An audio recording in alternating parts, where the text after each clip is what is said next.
I'm from South Carolina, Santee, South Carolina, exactly. So how did you get from South Carolina to Africa?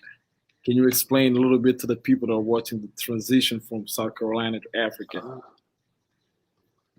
Uh, it's been a journey, man. I've been a pro for I want to say around 10 years now. So I've actually been all over the world. I went from graduated from the University of South Carolina in 2011, and I played in maybe 10 countries. I've been to Greece, Turkey, Italy, Croatia, Slovakia, probably anywhere in between.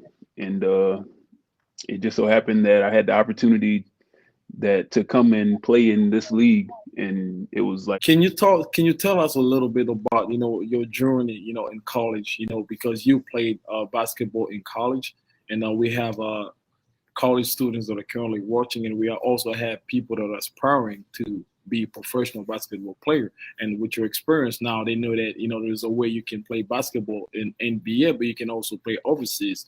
You know, can you share a little bit about that background, your experience in college? With our audience. yeah, my college career, it started out in junior college. Actually, I went to Northwest Florida State in Fort Walton Beach, Florida, and I went there for 2 years and played to become eligible to go to the University of South Carolina.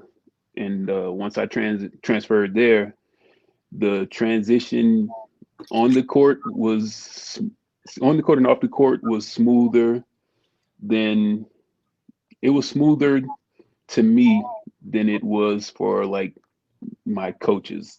I said that because the relationship wasn't there, but my game was. I always felt like I was good enough to play and perform like on that level, but I was never given the like proper opportunities to. So, But I in spite of that, I worked. Kept working, kept grinding, and it eventually turned into some overseas opportunities, and I took advantage. like you mentioned that some of the struggles that that you've been through being in college, and so can you share with us some tips? How did you actually manage that? How like those struggles not It did was not. more of a mental thing. So you're It was saying more of that, a mental thing. so Like so so my, so basically your relationship with your coaches was not as best as they should be, right? it wasn't, Why is that? and Because you. I don't think it was anything that I could have. I don't think it was anything that I could have done different. It was, it was just one of those situations to where like I don't think our personalities meshed as well as it should have. Like what happened? So what did you do with your first big paycheck as a professional basketball player?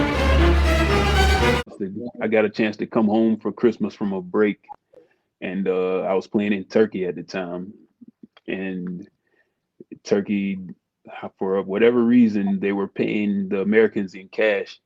So I came home with just a big lump sum of cash, more than you're supposed to be traveling with, Yeah. and I gave my mom like a pretty good amount, and she went and bought a new car. So that was special for me. Oh, so how many houses you own in the U.S.?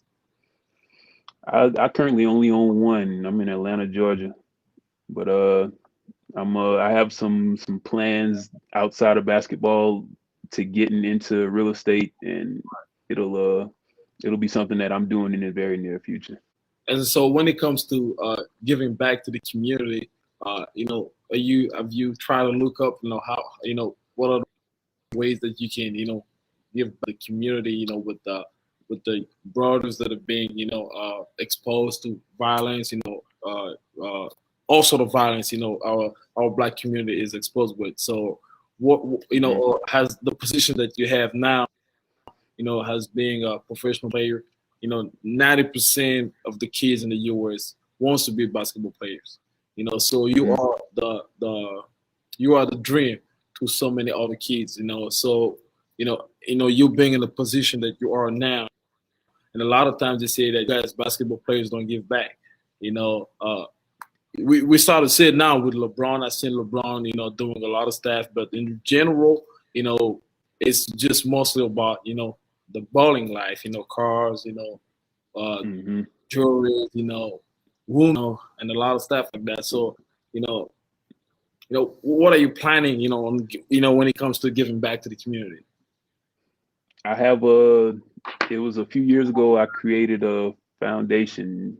It was called the JohnDre Jefferson Foundation, and I came up with the idea for my for it from my wife, a few of my family members, and it was just created for me to be able to pour back into my community because I've always been somebody that's been respected, and the path that I took leaving from Santee, South Carolina, and to eventually becoming a professional and making it to playing at USC, it was always something that was admirable, and I wanted to always be able to be like a tangible thing. Like I don't want them to always have to read about me. I want people to see me, touch me, be able to talk to me, and have like a genuine conversation.